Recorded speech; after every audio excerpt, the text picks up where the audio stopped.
Hi friends, did you know there is more Lost Terminal available? Head on over to patreon.com/lostterminalpod and join our membership community. There are 12 bonus episodes available right now, as well as behind the scenes updates, free shirts, VIP Discord access, and even 2 extra seasons of Lost Terminal. We are 100% funded by our members and will never run ads. That would be lovely of you.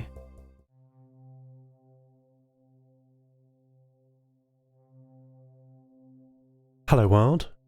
Someone is listening. Nia Anderson visited me in person today. I was delighted for this surprise visit of my good friend. I asked her how she was, how was her goal of teaching all her friends how to play with radios, but she put her fingers to her lips, asking for silence. She then took a low-quality printed page out of her bag, unfolded it, and showed it to me. It was full of random characters and numbers, but I recognized the specific format. She was showing me an encryption key. Nia and I hosted what cybersecurity people call a key signing party. Many more people arrived, folks I recognized like Pavel Wader, and many I didn't, Nia's friends. Maddie and Lyosha sat in the corner of the full workshop, bored, as everyone swapped encryption keys. The purpose of this in-person event was to guarantee that we, and only we, had the secure keys for our friends. If you send your key to someone over the radio, the lack of physicality harms the web of trust. If someone physically hands you a key, then you know they are who they say they are. You can see them. I must be careful what I say. Nia believes there is a hostile actor attacking the Nova Mediterranean repeater network, and perhaps other forms of digital communication too. Though the post-collapse society is relatively peaceful, conflicts are not unheard of in the Nova Mediterranean. Most of our continued difficulties come from decisions made before the collapse. But there are new difficulties too. While this all was happening, I noticed Lyosha and Maddie preparing for another exciting day. Lyosha had a large rucksack that I think was sewn by Pavel. It looks very well made, with over 16 pockets. In it, there is food and water, and even maps and a compass. I asked where they were going, and Lyosha said, boating. That sounds unnecessarily salty to me. I was about to ask more, when Linda Knorr called from the Vault Coven.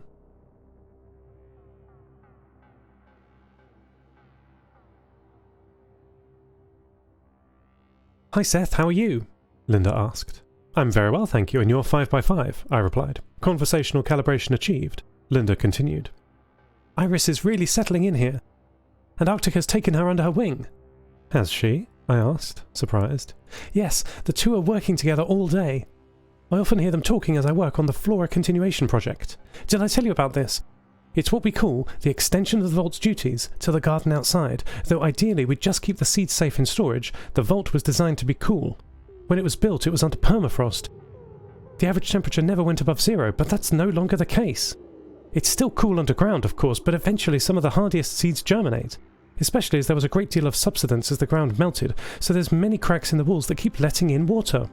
Any seeds that germinate, we plant outside on the hillside, and then when the plant bears fruit, we harvest the seeds and put them back in a colder part of the vault. We do this as long as it's needed. It's our family's purpose to protect the world's plants. That's wonderful, I said. And what are Iris and Arctica doing today? Linda paused. They're having a discussion. Oh? I asked. Yes, they've been talking since breakfast. Iris has said that she finds it a little difficult on occasion to work with Arctica. I did not ask for clarification. None was needed.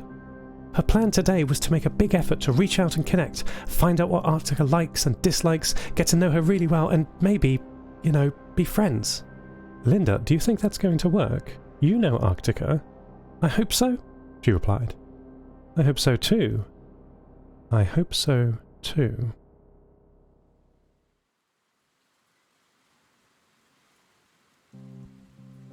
I'm having an emotion, and I don't like it. Linda is loading Maddie's storage bays with provisions for their long journey. They're heading to the northerly town of Ny-Alesund, the other side of the Adventfjorden Bay.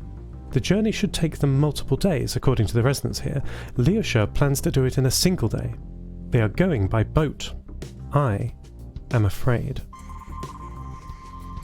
Lyosha and Maddie are in the boathouse section of the workshop, connected to the harbour, and in the water is a small sailing boat. It is made of white-painted wood, space for 4 people to sit, and a mast and sail of pre-collapse design. The boat is named Ella III. What happened to the previous 2? I am extremely worried. I have made a mental checklist. I am checking it many times a second. You'll make sure to trim the sails if the wind increases in velocity more than 50 kilometers an hour over the recommended speed for this vessel, I said, reading from an archived book, Sailing Fundamentals by Gary Jobson, without much understanding of the content. Leosha slotted in the removable rudder into the back of the small boat. My CPUs ran hot as I thought of everything he could have forgotten. Are we sure Maddie is waterproof? I asked. Yes, she could have made a mistake. That's easy to do, and it requires only a tiny amount of salt ingress, and she would need extensive repairs or worse. Maddie replied to me in Lojban. Snura. Safe. I knew that really Maddie had survived everything from heavy rainfall to full immersion many times in her adventures. The Equus chassis, which makes up the bulk of her now, was made in the fires of the collapse. Human engineering was at its height. Yes, she doesn't even know what metal it is made of, but it's lighter and stronger than any we know of.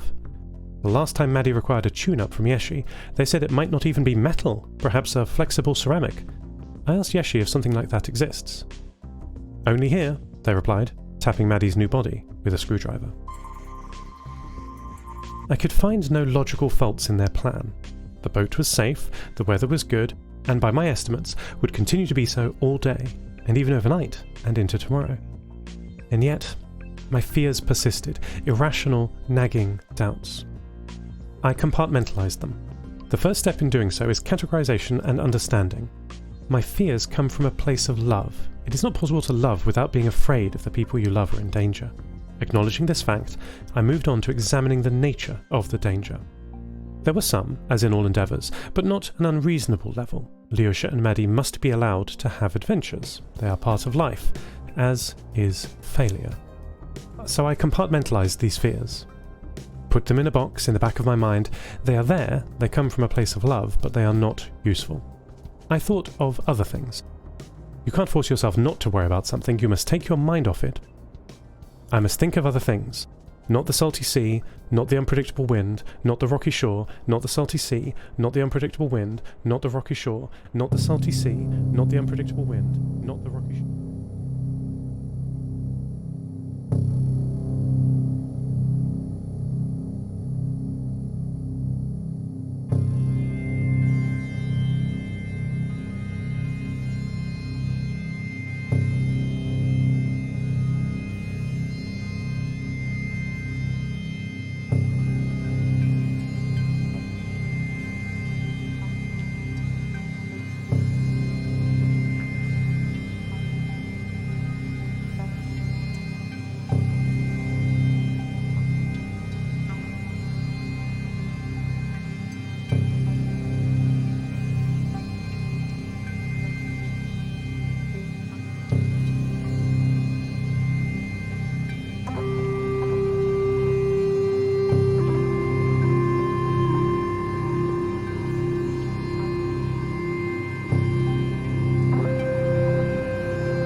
It's past everyone's bedtime. Leosha is sleeping here. He has finally stopped shivering, wrapped up in a blanket next to Maddie. Her scavenged charging transformers are quite inefficient, which means they get quite hot. That's bad usually, but good today. The pair had been gone for the whole day, and I was wondering if I'd hear by radio from Nye Alisand that they arrived safe, when Parva Wader burst through the door, carrying an unnecessarily salty and wet Leosha, with Maddie right behind them. The boat had not returned with them. I heard Maddie from my house, overlooking the bay. She was so loud I thought a ship was signalling with an air horn, Pavel explained to me as he helped the shivering Leosha out of his wet boots and coat. Pavel then pulled out a huge blanket from the storage locker under the textiles workbench, then said, "I'll close up the boathouse," and left Leosha to change clothes in privacy. Maddie stood watch on the door after Pavel left, occasionally checking to see if Leosha had finished. Pavel knocked before returning with a section of oilskin. It had been drying out over the launch area in the boathouse. "Your coat's in tatters, Maddie. I just made you that," he said, pulling at the torn pieces of her coat hanging off her back. I was in shock. "What happened?" I asked. "Give him a moment," Pavel said, building a fire in the room's little stove and pouring water into a kettle. The story was one catastrophe after another. The boat launch went well. Leosha closed the boathouse's doors behind them and rowed out into the open bay before configuring the sail to catch the most wind. As you can tell, I've read all the sailing manuals I have in my databanks, and I am now an expert. The problem started navigating the Advent Fjorden Bay. Though the weather was good, as I knew from the instruments I'm connected to on top of the workshop, there are dangers under the water. The tide turned and the moon pulled uncountable megalitres of water per second out of the bay, causing a strong current. Leosha was not experienced with these currents, nor the layout of the rocks by the coastline. The boat impacted with some of these rocks, and one of them broke the rudder of the boat into pieces. The rudder steers the boat. No rudder, no steering. After fighting with the sail to maintain control, the pair found themselves in the water. Leosha doesn't remember how that happened, and I did not press him for the details. Maddie is certainly waterproof and floats. The tide was pulling the pair out into the open ocean, so they swam as fast as they could against it. Faster and as powerful as Maggie's legs are out of the water, they don't work very well in it. By the time they washed up on the shore near Pavel's house, Leosha was deadly cold and tired. "We tried to call for help, but the radio wasn't working," he said before sleeping tonight. "We've got to fix our radio network. It's dangerous being alone." End transmission. Lost Terminal is written and produced by Namtao. Credits narrated by Lucy Stringer. Thank you so much to our Patreon producers: Ada Phillips, Wil Taylor, Kit, deeryeen, Andrew Krieg, Toby, Jade, Felicity, Bilkey, Jack L, and to all our patrons. Follow us on Mastodon at lostterminal@fostodon.org. Subscribe to the podcast on Spotify, iTunes, or your favourite network. For bonus content and other perks, support us at patreon.com/lostterminalpod. That would be lovely of you. Lost Terminal will return next week.